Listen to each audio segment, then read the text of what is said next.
ሰላም ሰላም ቤተሰብ እንዴት ናችሁ? እኔ በጣም ደህና ነኝ። ዛሬ የእናንተ ዱዓ ያስፈልገኛል። በጣም ነው የእናንተ ዱዓ የሚያስፈልገኝ። ባላ ከልባችሁ ዱዓ አድርጉልኝ። በጣም ችግር ላይ ነኝ። አላውቅም፣ የሚፈጠረው ነገር አላውቅም። እና ምንድነው የተፈጠረው? ልጅቷ ገላዋን አጥቤ ሕፃን ናት፣ ገና የ3 ዓመት ልጅ ናት። ገላዋን አጥቤ ስወጣ ከእጅ ያመለጠችና ማለት ነው እየሮጠች ስትሄድ ውሃን ስለነበረ ሴራሚክን ስለነበረ አዳልጧት ትወርቃለች ማለት ነው። አዳልጧ ስትወርቅ ጭንቅላቷን የተመታው ጭንቅላቷን እና የተመታው በቃ ማውራት ምናምን አልፈልግም፣ መተኛት ብቻ ነው የምፈልገው። እና በአላህ ዱዓ አድርጉልኝ፣ አላህ ከዚህ ጉድ እንዲያወጣኝ። ልጆቼ ጋር መቀላቀል ፈልጋለሁ። እኔ የሰው ሀገር መታሰር አልፈልግም። ሰላም ጤና ይስጥልኝ። ውድና የተከበራችሁ የፎዚ ዩቲዩብ ተከታታዮች በያላችሁበት የዓለም ዳርቻ ሰላማችሁ ይዛል ብያለሁኝ። እንግዲህ እዚህ ላይ ያረኩላችሁን ቪዲዮ ሁላችሁም ማየታችሁታል፣ ሰምታችሁታል ብዬ አስባለሁኝ። ከዚህ በፊት እንደዚህ በዚህ የተነሳ ቪዲዮ ሰርቼ ነበረ፣ እኔም የገጠመኝ ነገር ስለነበረ ማለት ነው።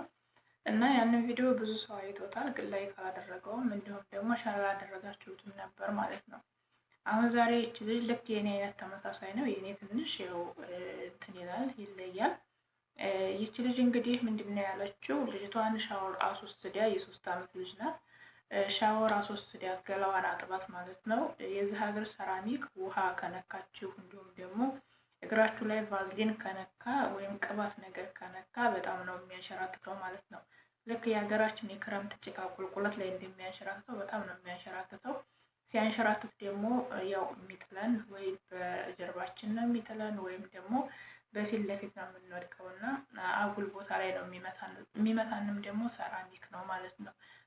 ማለት ሲሚንቶ ነው የሚቀበለን ከታች። ስለዚህ ይሄ ነገር ደግሞ ህፃናት ላይ ሲሆን እጅግ በጣም የከፋ ጉዳት ያደርሳል። ምልላችሁ ፈልጌ ነው ዛሬ ይሄንን ቪዲዮ ለብዙ ሰዎች እንዲደርስ፣ ለብዙ እህቶቻችን በተለይ ጠለብ ለሚመጡ እህቶቻችን፣ አዲስ ለሆኑ ልጆቹን ለሚፈሯቸው፣ ለመቆጣትም ሆነ ለመያዝ ሲያለቅሱባቸው እሺ ብለው ለሚለቋቸው እህቶቻችን ስለሚጠቅም ህፃናትን ሻወር ሲያስወስዱ ምን አይነት ጥንቃቄ ማድረግ እንዳለባቸው እና ህፃናትን ሻወር አስወስደው ከጨረሱ በኋላ ምን ማድረግ እንዳለባቸው ለብዙ እህቶቻችን እውቀት ሊሆናቸው ስለሚችል እንዲሁም ደግሞ ግንዛቤ ሊጨብጡበት ስለሚችሉ ሸር እና ላይክ፣ ኮፒ ሊንክ ወይም ደግሞ ሰብስክራይብ ያደረጋችሁ እስከ መጨረሻው አይታችሁ አበረታቱ ማለት ነው። በመጀመሪያ በሙቤ ዩቲዩብ ላይ ሰርቻለሁ ቪዲዮ። እንግዲህ ሳውዲ አረቢያ ይህን 3 ቀን 4 ቀን ትንሽ ከበድ ያለ አዝማሚያ ላይ ነው ያለችው። እንግዲህ ሴትዬ ናት ያለችኝ ማለት ነው። ይህን 3 ቀን 4 ቀን መስኮትም ሆነ ምንድነው በር እንዳትከፍቱ እንዲሁም ደግሞ ውጭ ላይ እንዳትወጡ፣ ልብስ ሁሉ ወተሽ ስጡህ ላይ ልብስ እንዳታጥቢ ነው ያለችኝ። እና ለምንድን ነው ብዬ ስጠይቃት ደግሞ እንድረብሽ አልፈለገችም ነበረ። ያው አሁን ያለው ጦርነት አሜሪካም ስለገባችበት አሜሪካም ስላለች ሳውዲ አረቢያ ላይ ያለው እንትን ይሄ ውሃ ምንድነው ባህር አካባቢ ላይ ነው ያሉት እና ያው ባህሩ አካባቢ ደግሞ የሳውዲ አረቢያ ድንበር ስለሆነ ከባድ መሳሪያ ወይም ምንድነው ስሙ ከባድ መሳሪያ አየር ከተጣለ የተወሰኑ የሳውዲ ክፍሎችን ሊጠቀልል ስለሚችል ይሄ ደግሞ እኛ ያለንበት በተለይ ይሄ ደማም ለዚህ ለባህሩ ቅርብ ስለሆነ ጥንቃቄ አድርጉ አለችኝ። እና እስኪ እናንተም ጥንቃቄ አድርጉ። ያው እግር መንገዴ ልንገራችሁ ብዬ ነው። ሙሉውን በሙቤ ዩቲዩብ ቪዲዮ ሰርቻለሁኝ። አሁን አለቀዋለሁ ማለት ነው። ሙቤ ዩቲዩብንም እየገባችሁ ሰብስክራይብ አድርጉልኝ። በዛ አብዛኛውን መረጃዎች ስለ ሀገር ምናምን ነው የምለቀው እና በዛ መከታተል ትችላላችሁ። ፈጣሪ አምላክ ይጠብቀን። እንግዲህ ሀገራችንም ጦርነት ነው፣ ሰው ሀገር ላይም ደግሞ እንደዚህ ከሆነ ፈጣሪ ከተራፊዎቹ ያድርገን። ሲሆን ደግሞ ያው ፈጣሪ ያክሽፈው ለማለት ነው የምፈልገው። ወደ ዋና ሀሳቢና ርዕስ ስመጣ እህታችን እንደሰማችኋት እንግዲህ ልጅቷን አጥባት ውሃ ነው እግሯ፣ ቤቱ ሰራሚክ ነው። እግሯ ሳይደርቅ ልቀቂ ብላ ስታለቅስባት ተለቃትና ከዛ ከሷ ጋር ሽቅድድም ስታሯሩጣት ልጅቷ ትወድቅባታለች ማለት ነው። የመጀመሪያ ጥፋቱ ምንድን ነው ካላችሁ እዚህ ጋር ልጅቷን ሻወር ማስወሰዷ ብቻ ሳይሆን ልጅቷን ሻወር ስታስወስዱ ቀጥታ ቀጥታ ሽንት ቤት እያሉ ሙሉ በሙሉ ከላይ ሰውነታቸውን ሳይሆን እግራቸውን ማድረቅ አለባቸው።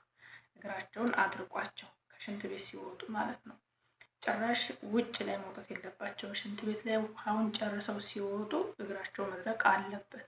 እሷ እግሯ ውሃ እንደነበረ ነው የለቀቀቻት። ከዛ ላይ ደግሞ ሁለተኛ ጥፋቷ ልጅቷን ለመያዝ አሯሯጠቻት ማለት ነው። ልጅቷን ለመያዝ ስታሯሯጣት ልጅቷ የምትሮጥበት እግሯ ውሃ ነው፣ የምትሮጥበት ሰራሚኩ ደግሞ የሚያንሸራትት ነው። አንሸራትታትና ወደ ኋላ እንደሷ ወደቀች። ይሄንን መቷት ነው እንግዲህ ልጅቷ እንደሷን ሲመታት ልጅቷ መናገር አትችልም፣ መተንፈስ አትችልም። ምንድነው የሆነው? ሆስፒታል ነው የሄደችው እና እንግዲህ እንደሰማችኋት ዱዓ አድርጉልኝ፣ ጸሎት አድርጉልኝ እያለች ነበረ። ልጆችን ማየት ፈልጋለሁ እያለች ነበር። እና ማንኛውም ሰው በስደት ላይ መታሰርን በስደት ላይ ሌላ ክፉ ነገርን እንዲገጥሙ አይፈልግም። ሁላችንም ደግሞ ልጅ ኑሯችሁ ደግሞ የሆነ ስደት ላይ ክፉ ነገር ስትገጥማችሁ ይከብዳል። እኔ ስለማውቀው ማለት ነው። እና በጣም ነበር አንጀቴን የበላች፣ በጣም ነበር ያሳዘነችኝ። ነገር ግን ሐኪም ቤት ሄዳ ልጅቷ ከ4-5 ሰዓታት በኋላ ልጅቷ እንደነቃችላት ቪዲዮ ሰርታ አይቻታለሁኝ።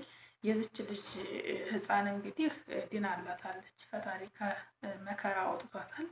እንኳን ደስ ያላት ብያለሁ። በዚሁ አጋጣሚ ይህንን ቪዲዮ ለእናንተ ያስተምራችኋል ብዬ ስላሰብኩ ነው ይዤላችሁ የመጣሁት ማለት ነው። ስለዚህ ሽንት ቤት ልጆቹን አጥባችሁ ከጨረሳችሁ በኋላ የመጀመሪያ ስራችሁ መሆን ያለበት እነሱን እግራቸውን ማድረቅ ነው ማለት ነው። እግራቸውን አድርጋችሁ ፎጣ፣ መቼም ማንኛችንም ፎጣ ሽንት ቤት ይዘን ነው የምንገባው። አሁን እንኳን አይደለም የአረቦች ልጆች፣ ሁላችንም ሰውነታችንን በፎጣ ነው የምናደርገው እና አብዛኞቻችን ምንድን ነው የምናደርገው? ልጆቹን በፎጣ እንጠቀልላቸውና ሳናደርግ እንለቃቸዋለን። ያ ስህተት ነው።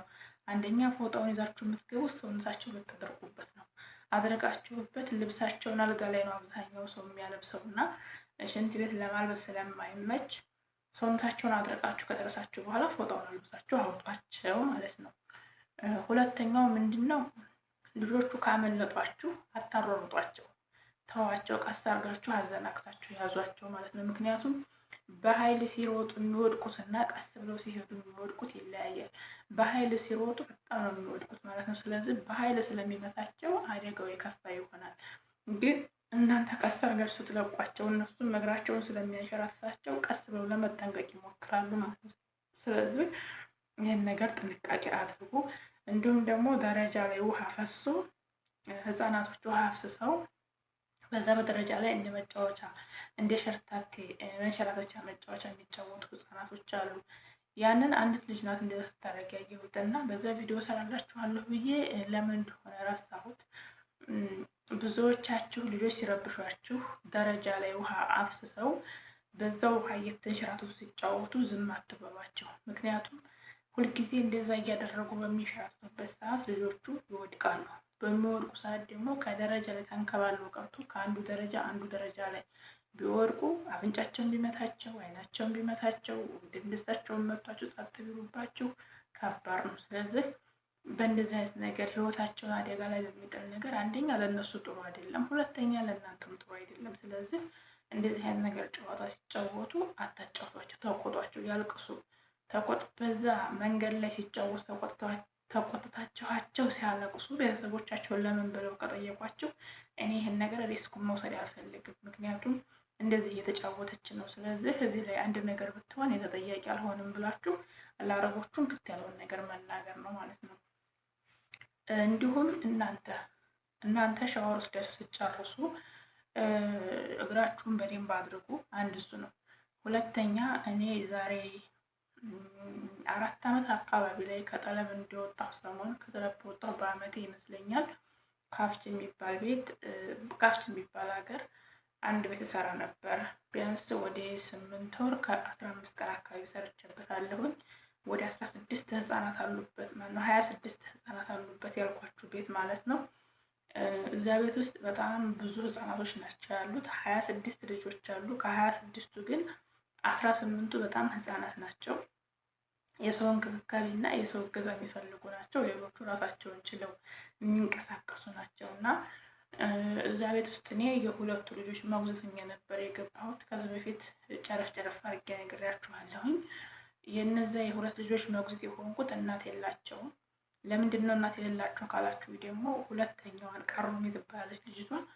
እሷን ስትወልድ እንግዲህ ያው እዚህ ሀገርም ትንሽ አራስነት መታረስ አለ። 8 ቀንም 15 ቀንም እናቷ እየታረሰች እያለ ከአራስ ቤት ተነስታ ሽንት ቤት ሽንቷ ለስትሸና ስትገባ እንደ አጋጣሚ እግሯ ቅባት ነበረው። ይሄ እንግዲህ ስንወልድ ሰውነታችን እንትን እንላለን ያመናል እና ሰውነታችን ስለሚቆስል እንደ ማሸት አይነት ነገር አለና እኔ እናቷ መሰለችኝ እግሯን በባዝሊን ያሸቻት፣ በዘይት ያሸቻት።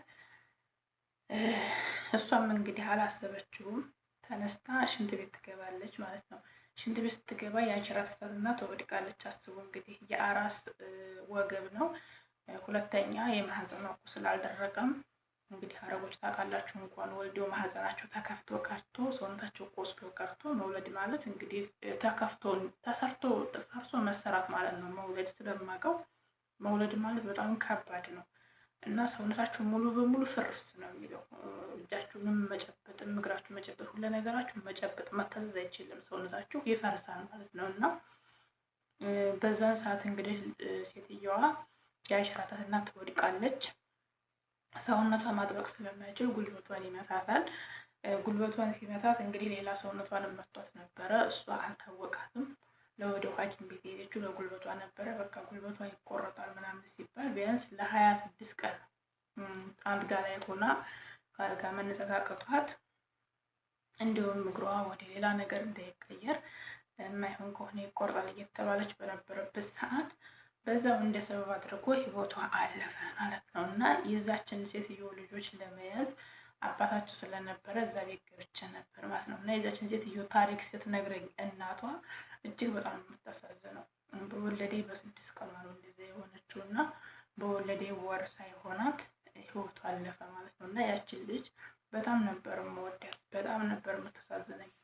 እና ቤት ውስጥ ያሉት ሰዎች በሙሉ ከነዛ ከ26 ልጆች ሁሉ ላይ የተወሷን ነበር የሚወዷት የሚንከባከቧት። እና እነዛን 2 ስለነበሩ በዋናነት ኃላፊነት የወሰድኩባቸው 2 ስለነበሩ እንግዲህ ወንዱ ሐሙድ ይባላል። በዙ አጋጣሚ በጣም ነው የምወዳቸው በነገራችን ላይ እሱን 2ቱ በአንድ ነው ሻወር ውስጥ እኔ ሳጥባቸው ልክ እንደ እናታቸው ነው የሚሆኝ እና ይቀብጣሉ። እኔ ጋር ሲመጡ ቅብጥ ነው የሚሉት። እኔም ደግሞ እናትን ስለሌላቸው ያሳዝኑኛል። ሌሎቹ ሁሉም እናታቸውን ይዘው ሲቀመጡ ልክ እንደነሱ እንደነዛኞቹ ሀረካት አድርጌ እኔም እነሱ ልጃቸው ነው የምቀመጠው እኩል ማለት ነው። በጣም ነው ደስ የሚላቸው።